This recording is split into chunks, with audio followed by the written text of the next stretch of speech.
She screamed before even stepping out of her shiny white SUV.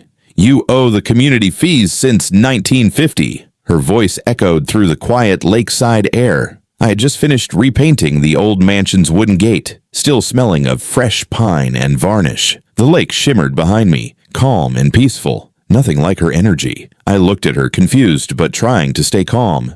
"Ma'am, this house was abandoned for decades. I just bought it last month." She laughed, a sharp, mocking sound. "That's what they all say. This mansion has been part of the HOA since forever. You bought debt, not a home."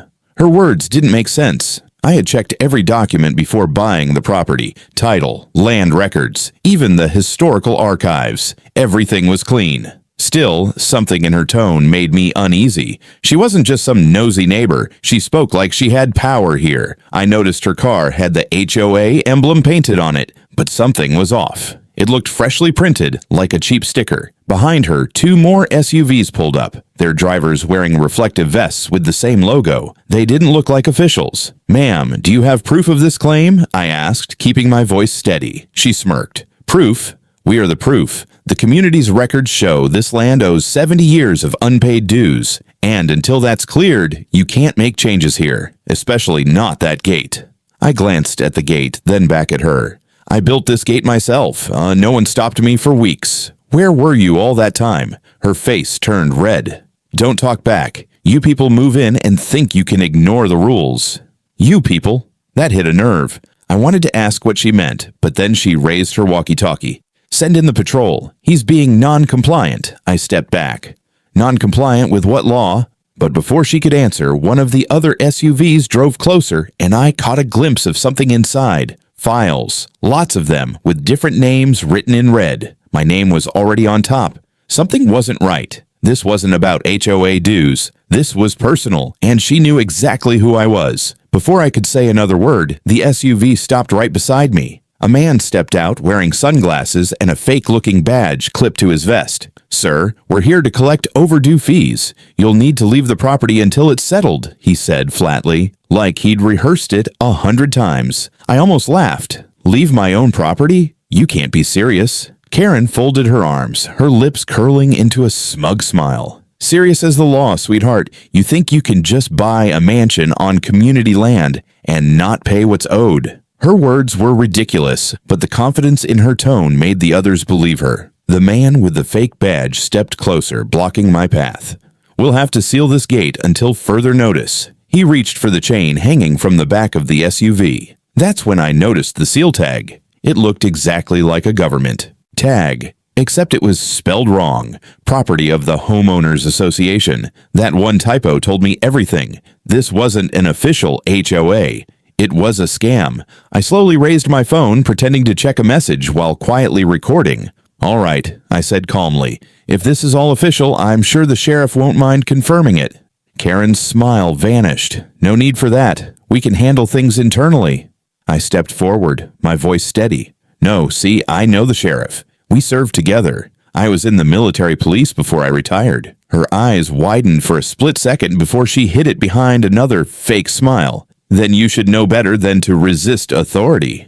"I do," I said, taking another step toward her. "That's why I know what fake authority looks like." The man with the badge hesitated, glancing at her for direction. Karen hissed under her breath, "Just do it." But then, as he moved toward the gate, the sound of an engine roared from down the road. A black pickup truck rolled up, dust swirling behind it. The sheriff's logo gleamed on the side. Karen froze. I didn't even have to say a word. The real law had just arrived. The sheriff's truck stopped right beside the fake HOA SUV. The door swung open and out stepped Sheriff Daniels, broad-shouldered, calm, and serious as always. The man who'd once been my superior officer back when I served in the military police. He looked around slowly, scanning the scene, the fake uniforms, the chained gate, and Karen standing there like she owned the world. "Morning," he said in that low, steady voice.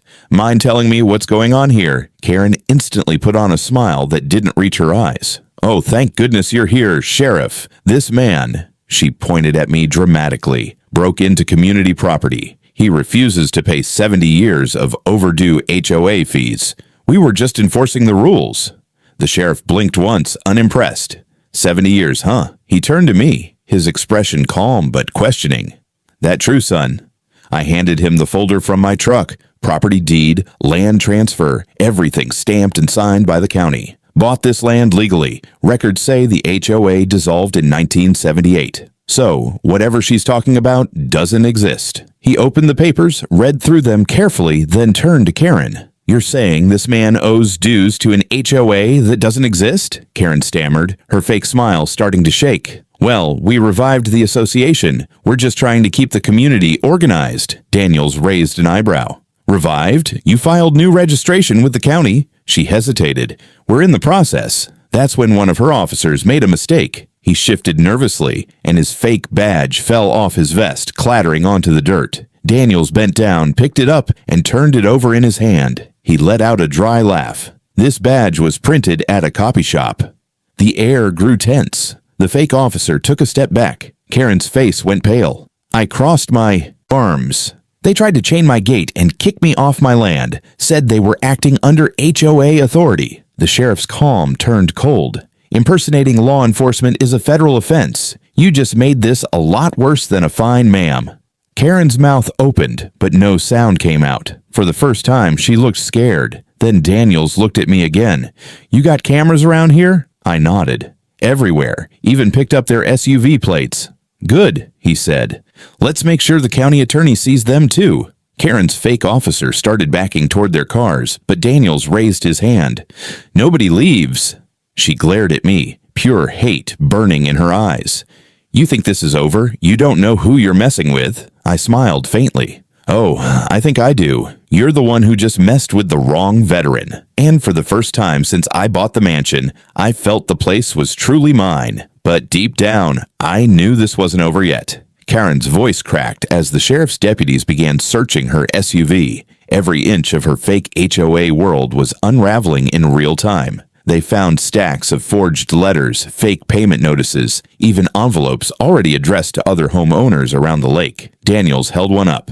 Looks like you've been collecting a lot of money for an HOA that doesn't exist. Karen's face went blank. It was for the community, she whispered. He sighed. Lady, you are the community problem. The deputies cuffed her right there in front of the gate she claimed to own. She tried one last time to twist the story. You can't arrest me. I was protecting neighborhood values. I stepped closer, calm but firm. You were extorting your neighbors and trespassing on my land. I pointed toward the camera mounted on my porch, and the footage says everything you don't want it to. Her shoulders dropped. The fight in her eyes faded, replaced by something like disbelief. She looked at the lake, then at me, as if realizing for the first time she'd lost it all. The sheriff handed me back the deed and smiled faintly. Guess this place has a good owner again. I looked at the mansion, the one I'd spent months rebuilding, brick by brick. The sun reflected off the lake, lighting up the water in shades of gold. For the first time, the property felt peaceful again. Karen was led into the back of the patrol car. As it drove off, her voice echoed one last time through the open gate. You'll regret this. I watched the taillights disappear down the road and whispered to myself, I already did once. Never again. Later that evening, I stood by the lake with a cup of coffee in hand, the sound of water gently hitting the shore. My phone buzzed. A message from the sheriff. She's facing fraud and impersonation charges. You're clear, brother, I smiled. People like her thought they owned the world. They thought fear could buy them power. But in the end, truth doesn't need permission to stand. As the sun dipped behind the pines, I locked the gate, took one last look at the mansion, and said quietly, This land's mine, and no one's taking it again.